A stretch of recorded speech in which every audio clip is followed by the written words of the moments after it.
Hey, everybody. In preparation for our meeting coming up here on Wednesday, I wanted to share some videos, some additional context to what we're going to really be accomplishing here. There is, however, going to be a little bit of homework in order to really make this thing overly profitable for everybody here. So I wanted to share with you guys the first step that we're going to have to really get some information or some data with is what did your 2025 look like? So I want to walk through exactly how we're going to get those 2025 numbers and allocating what you accomplished in 2025 through auto and home and then our SPL lines. So I'll walk you through bit by bit of exactly how to get that information. It is little bit of long division. So for me personally, I've got a notepad.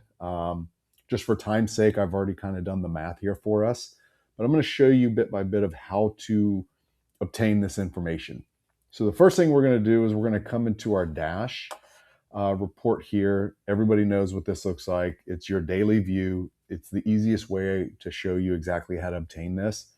And all you're going to do is click right on here on your PNC new business tile, right here on the window with a little arrow on it. For time's sake, I've already done all this here for us, but I want to walk you through as it pulls that information up here for you.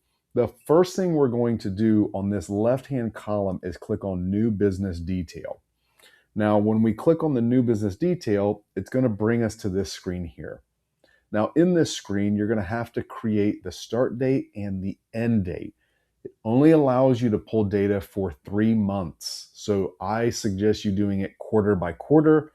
So we're going to start with January 1st of 2025, and we're going to go all the way to the end of the first quarter, which is March 31st of 2025. It's super, super simple. You just click right on it. You scroll through and you pick the actual date. If you notice they're all grayed out, it's because it won't allow you to pick information above and beyond that 3 month cycle. So go to March 31st, click on the 31st here, hit OK, and then simply just hit go. Once you pull that information out, the first thing we're going to look at is how much new business did you write in the first quarter for auto and how much did you write for home? So as this bad boy is loading itself up here, I'll show you exactly where we can get that information. It's super, super simple. You're going to scroll right down here. Okay. Got my old info in there. And then you're going to go to the bottom and you're going to grab this little bar here and you're going to scroll to the tab where it says product. So the first thing we're going to do is we're going to type in standard auto. So here's a misconception. If you just type in auto, it's going to pull your specialty auto, which is your off-road vehicles, your golf carts, all that sort of stuff, and it's going to pull your standard auto. You don't want that. You want the standard auto first. So when I start typing it in, it's going to populate it in. In quarter one, we wrote 1,047 items on our standard auto. We're going to do the same thing with home.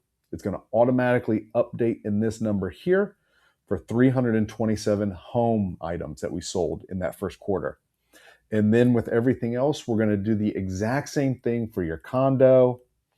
We wrote 7. We're going to look at your landlord policies. We wrote 31. Now we're going to look at your specialty lines. Boom, there it is. We wrote 23. We're going to look at umbrellas. 21. And then we're going to look at renters, 94. And then last but not least, we're going to look at your manufactured homes. We wrote 5. You're going to do this for each quarter. And for me personally, I just pulled up a tab for the first quarter, a tab for the second quarter. I completed those steps in each one. Same thing I did for the third quarter. And then lastly, the same thing we did here for the final fourth quarter.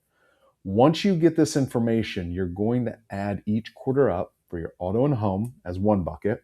You're going to then take the average, so whatever your total amount is, you're going to add those all together for your standard auto and your home, and then just simply divide it by 12.